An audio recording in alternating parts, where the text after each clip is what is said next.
I always love with my Sunday dinner, Tell us, Chris. a homemade roll. You can't beat it. You know? Love the smell Oh of yeah. it in the kitchen. It's all good. And in today's Quick Cooking, Karin Calloway shows us an easy way to bake. Here's Karin. For many families, it's not Sunday supper unless there's a basket of rolls or biscuits on the table. And one of my favorite no-fail breads is a cross between a yeast roll and a biscuit called an angel biscuit. Now, the addition of yeast to the biscuit dough ensures light and fluffy biscuits with the yeast flavor of a dinner roll. Now, I've discovered that I can make the dough ahead and freeze it, then just pop out the number of biscuits I want to serve and bake them up. Now, I've combined some yeast with some warm water, and now I'll just combine the dry ingredients in my food processor. This really makes preparing this recipe a snap. So that's some all-purpose flour, and I've got salt, some baking powder, baking soda, and then a couple tablespoons of granulated sugar. And I'll just pulse these together just to blend everything up and combine all the dry ingredients. Like most Southern biscuits, the fat in this recipe is shortening, but you can substitute butter in its place if you prefer. I'm just going to add some cold cubes of shortening to the food processor with the dry ingredients, and then pulse it a few times until the shortening resembles like maybe small peas and it's kind of sandy looking. And the next thing I'm going to add is some buttermilk. And then you're just going to pulse it until you have a nice sticky dough. Then the yeast.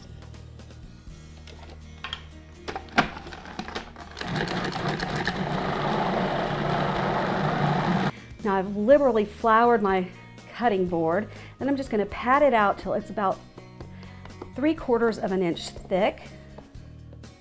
Then I'm going to use a 2-inch biscuit cutter to cut little biscuits. And this recipe will make about 16. I'll just keep going, and I'll pop this whole tray right in the freezer. Now, after you let the dough rise for an hour, you just pop the whole baking sheet of biscuits into the freezer. And then once they're frozen solid, you just place them in some freezer bags and then freeze until it's solid, and then just pull out as many as you'd like to bake. The frozen biscuits bake up in 16 to 18 minutes. Oh, Karin, thank you for that recipe. I am not the baker in the family, that's for sure. If I'm going to make that, you know what I need? What you need? A biscuit cutter. You have to I'll borrow get you yours, one. Mary Mo. All right. Hey, don't forget, if you want to try that recipe, just clip it out of tomorrow's Augusta Chronicle. Right now, though, quick hello to the Lunch Bunch winner today. Congratulations, James Gilliam from Hepzibah, Georgia. James, you pick up that delicious sandwich from Shane's Rib Shack in Evans. Yeah, way to go, Jim. You can join a Lunch Bunch. It is so easy. All you have to do is head to our website, wjbf.com/Lunch Bunch. Or, of course, you can do it the old-fashioned way. Just send a postcard to us with your name and address to WJBF News Channel 6, P.O. Box 14367, Augusta, GA 30909.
Well, finally this noon, despite all of those predictions about this nor'easter there in New England last 2 days, there was at least one man in Boston who was not prepared. Look at this. ABC News meteorologist Rob Marciano met an unidentified out-of-towner who did not bring warm weather gear to a blizzard-affected town. Way to go, guy.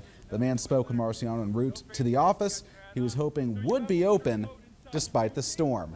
He's the eternal optimist, isn't he? Yeah, I mean, that guy's brave. The dude in the suit gets Employee of the Year. You think so? Absolutely, he Walking does. through that stuff to the office? And Yeah. somebody buy him a winter coat. Yeah, or at least get him an amazing parking That's space or right. something. I mean, that's, wow. Yeah, but most of those areas finally going to see some improvement here in That's the good next news. couple of hours. For us, going to stay pretty quiet temperature-wise. We're going to call for low 50s next couple of afternoons. Morning lows in the 20s. Partly cloudy through the end of the week. And then as we go into the weekend, I think we're going to manage to keep it dry for your Saturday. So if you have any plans, it's going to be chilly, high of only 51. But on Sunday, it's going to be chilly and wet. We're going to throw in a 50% chance of showers for the second half of the weekend. Well, that's our report for now. Thanks a lot for watching. And don't forget, for the latest updates on that train derailment in Martin, South Carolina, go to our website, WJBF.com. Have a great afternoon.